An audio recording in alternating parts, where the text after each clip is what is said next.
This segment is essentially talking about inside the box, rethinking space. So within the context of what you've heard this afternoon, I think it's important to hear from our guests here what they think about the questions that are being asked. We're going to be doing it a little bit differently here for this panel.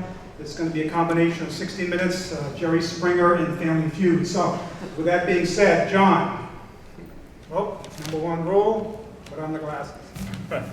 Hold that. Ooh. We can all agree that the workforce has really changed over the last several years. We're not working like Donald Draper anymore, if that's his correct name. What are some of the influences, John, that you see that have taken place over the last several years? Yeah, I think there's a lot. I think fundamentally the switch to more remote workers has had a huge impact, right? We have to design our spaces to accommodate not only the people that are coming to the office every day. There we go. Nope. There we go. Sorry about that.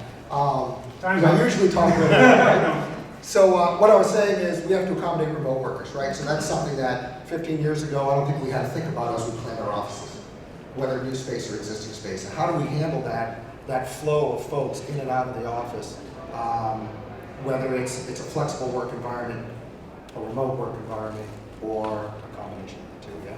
Michael, the foosball tables have gone from the workspace now. What do you see in the workspace now? Well, the workspace has to accommodate a variety of ways of working, a variety of work styles. Work styles depending on the job function, but also on generational attitudes. And I think the underlying driver of the change is technology, without question. Mobile technology and everything associated with it, whether it's a laptop, a tablet, or a cell phone and a smartphone, is changing the way people can work, how they work, where they want to work, what they can do 24/7, day in, day out. And that change is accelerating, and it's affecting how people approach the very idea of having a place to work, a conference room to meet in, a desk to work at, a cubicle, and so on, and blowing up all of those ideas. That doesn't mean they're going to disappear tomorrow, but it means that there's an avalanche of change coming for the interior environment in offices. Stas, at the Cambridge Innovation Center, you've got a lot of people coming in the door looking to start up things. They'll eventually want to go to other types of spaces within the real estate landscape. What are you seeing that those people need now and what they're going to need in the next 10 years? So I've got an easy answer, but let's start with this. Folks, can you guys move up forward in the room? One of the things that we like to do is to encourage density, and this place is way too spread out for me to talk. There's like tons of empty seats. I feel like I'm talking to empty space. So can you guys in the back get up, move over here, please? I'm serious. Everybody, please get up. Seriously, get up.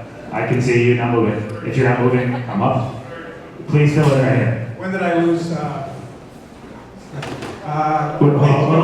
So we're on tight schedule here. Answer the question. Right. So here's what people are looking for. People are looking for density and a different way of working together. I want to say two things. That's one. Number two, this room does not look like your clients. So if you're a real estate broker or a real estate owner, I look more like your client than this panel or the people in this room. This room does not have enough women. It is not diverse enough.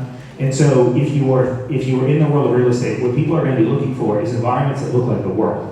And so you have to know that you have to engage with those folks in a much broader way. And that's something that's going to have to change in the commercial real estate industry. Is that true to the generational environment, or are you just talking about the people in the room right now? Because I work in a space now that you have a boomer like myself, I've got young millennials. Is that going to be the same? John? Repeat that question again.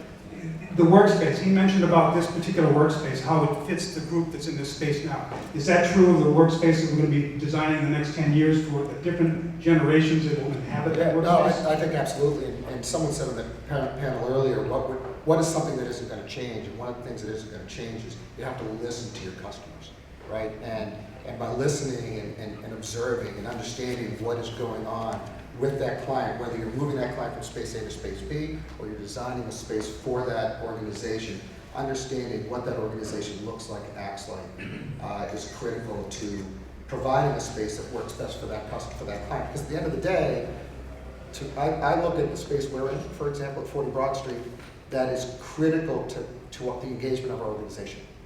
And if that space wasn't designed with the makeup of our organization in mind, not only how they work, but how they're made up, we would have failed in that endeavor. So, absolutely. Mike, what product do you think has changed the workspace? What has changed it from, again, the Don Draper style of working now to working now? What has changed things? I think network technology, again, is what's really changed everything, because the office is now on your laptop, on your cell phone. It's not in a desk, in a file cabinet, in a server somewhere in the corporate environment. And that means that you don't have to have a workspace that you can sit down and work at a desk with a ledger. You can work almost anywhere. You can work with other people in ways that you couldn't before.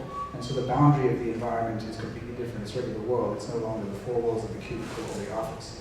And that really does change everything. Stas, again, people come to your office, they're looking for space for you to help them out. If you were a designer and you wanted to design a space for people that come through your doors looking for their next space, what would you do to design that space? So I think there's a change in the marketplace around collaboration and the way people work with one another.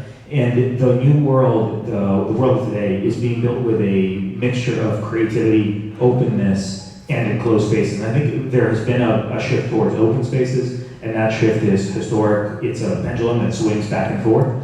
But I think the important thing is that when folks work in open spaces, they need enclosed spaces to work privately and how the rooms to work together. The other thing that's really important, Eric Schmidt from Google has put out a book about building the corporate culture of Google and what that means. Talking a lot about the idea that you have smart creatives and you have to free them from a bunch of restrictions, make it easy for them to work together and then just get out of their way. One of the ways that does that, and John, thanks for IdeaPaint because that's something that makes a big difference. One of the things that you see when you walk into our office that's incredibly different from offices that you walk into otherwise is a lot of openness and a lot of glass. We do not cover our conference rooms, we leave them open, we build them with glass. The idea is that if you want to be in a shared space and a managed space, you are going to work with other people, and your offices are going to be visible. There's going to be a lot of light, and we're not hiding anything. The future of tomorrow is not a future where you build a secret, lock it behind a wall, and protect it forever. The future of tomorrow is a place where you build an idea faster than all of your competitors, and you innovate faster than everybody else. And if you aren't doing that, you're totally losing. And it doesn't matter what industry you're in. So if you forget that, you lose.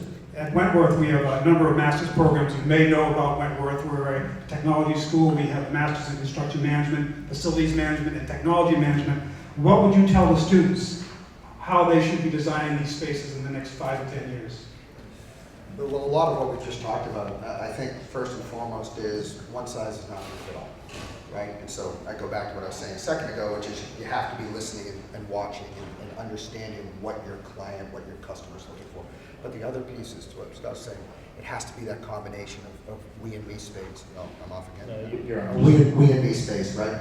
Because ultimately, you want to get there faster. The only way to get there faster with your ideas is to allow other people in your organization to see, add on to, collaborate, and get to results faster. But the other part is there are going to be times when you have to close yourself down so you can think and work through those pieces of the puzzle without distraction. So I'd say it's A, listen, understand, but then the other piece is if it's not going to be completely open or completely closed, it's probably going to be a combination of both.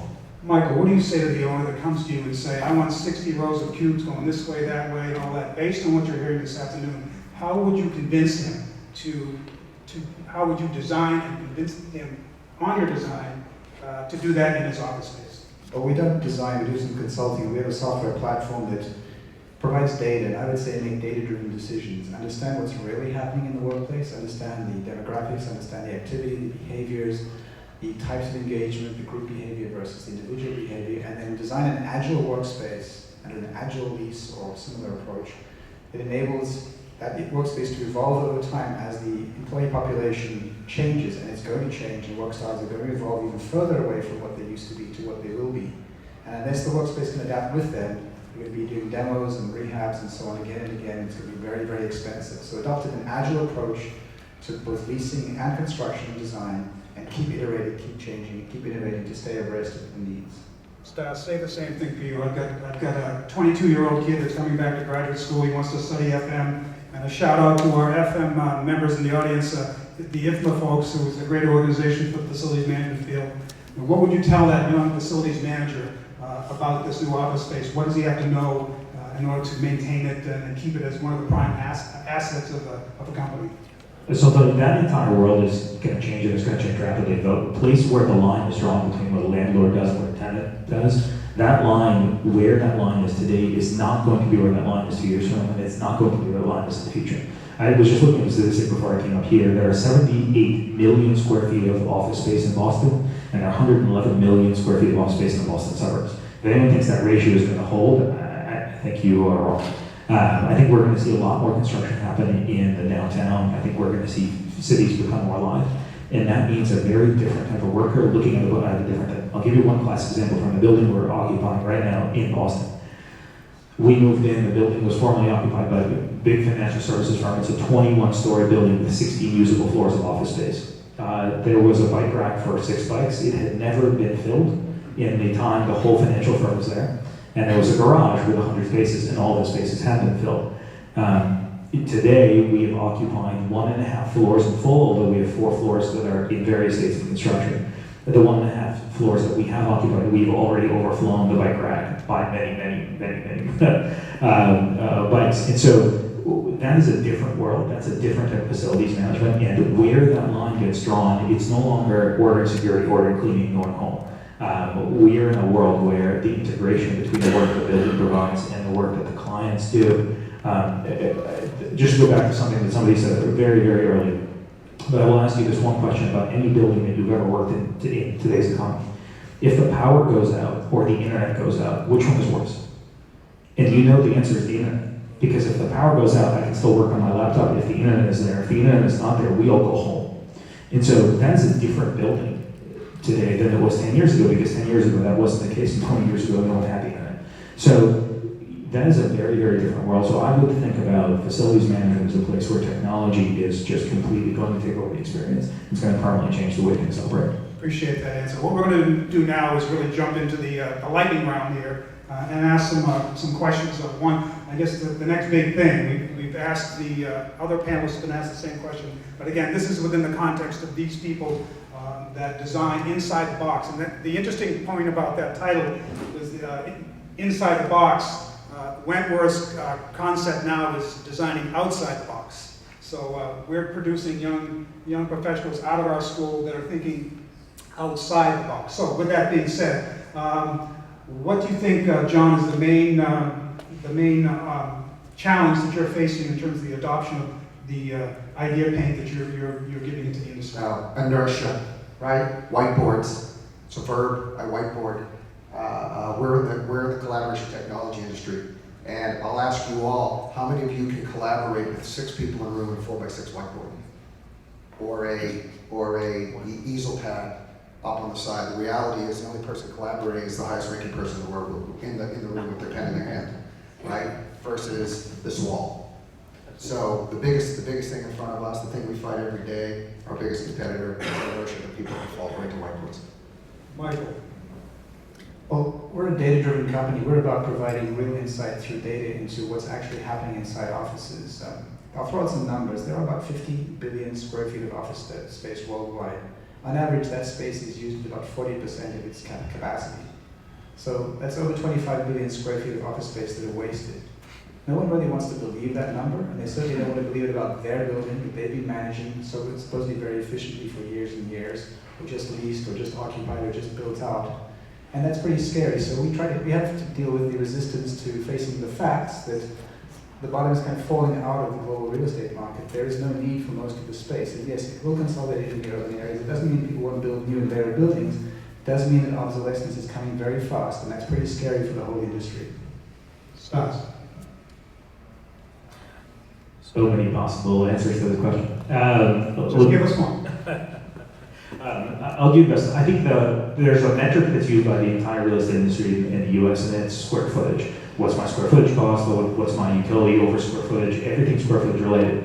But that question is absolutely the wrong question to ask, because the actual question you're asking is, what am I doing for the people? So the question you should be asking yourself as a broker, as a landlord, as a tenant, as a client, as a provider is, what is my cost of this service per person? Because you're not hiring square feet don't do any work, square feet don't talk to one another, they live right on the IdeaPaint wall. Square feet that's a physical thing. Your question is, what are my people doing? If bringing people together isn't useful, don't do it, let them work at home. So if you're in the real estate industry, your question is, what are we doing to serve the people? And that question is not asked often enough, and it needs to be. Michael, 10 years from today, we know that Seinfeld will be on TBS and there'll be a lot of other things still will be the same, but as an architect, what one thing did you think will still be the same 10 years from now as it relates to designing office space? Or working for clients that are thinking about expanding into office space? They'll still need space, but it'll be a totally different kind of space, and it may not be physical space. They'll need a place to do things, and the design will be around creating the right environment for the right people to get together, and maybe designing virtual as well as physical. John? Yeah, I would say the thing that's going to be the same 10 years from now is like I said earlier, you gotta listen to your clients. You gotta understand them so you can design exactly what's going to maximize their space. Stas? I think we'll forever need natural light, and buildings will need to consider natural light forever. Good, thank you very much. Okay, we're going to really, as I said, we're going to be a little disruptive and move this along. There's another panel after us. So we're again into the rapid fire one-word answer. Are you all ready, Pam? Are we in the middle of a tech bubble, or is corporate real estate in the middle of a tech bubble? Again, from an office design utilization space. No. No, John. No, it's not. No. That's easy. Okay, this one I was thinking about all week. Which city in the U.S. gets it the most, and it's not Portlandia? I thought I'd get a bigger one, but who embraces technology the most in terms of government or private industry within which city? Palo Alto. Good answer. Yeah, I was going to go with Raleigh-Durham, the Raleigh-Durham area. Boston. Okay. Hometown pride. There you go. The most important app each of you use in the business. Stas. Workflowing. Workflowing? It's called Workflowing. It's like a digital sheet of paper. It's an app that works on your desktop and your phone. It's an easy way to take notes. It's awesome. Try it. So it's an app that works on the phone. Michael. Talk about phone apps, I guess, Expensify. Expensify? Now, what is that? It's an app to manage your expenses, so you can scan the receipt and submit your expenses from your phone. So the cup of coffee you bought out here is on the phone now. Okay, that's good. John? TripIt. TripIt. TripIt does what? Consolidates all the different pieces of your travel. The most important device that you use within your business. John? Smartphone. I'd like to say smartphone, but it's actually the laptop. Stas? Laptop. Okay, there you go.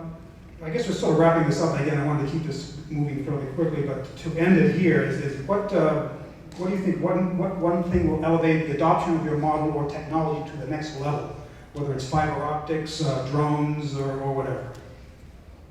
John? Well, for me, selfishly, it's going to be how we continue to evolve technology to take what's on here and share it. Michael? Common platform for the Internet of Things. Stas? Smarter buildings. Good. Well, again, we appreciate everyone's attention. I want to open it up to the floor for any questions that anyone may have for the panelists. That being said, the one thing I want to say is we should give a good round of applause to our inviting artists for that.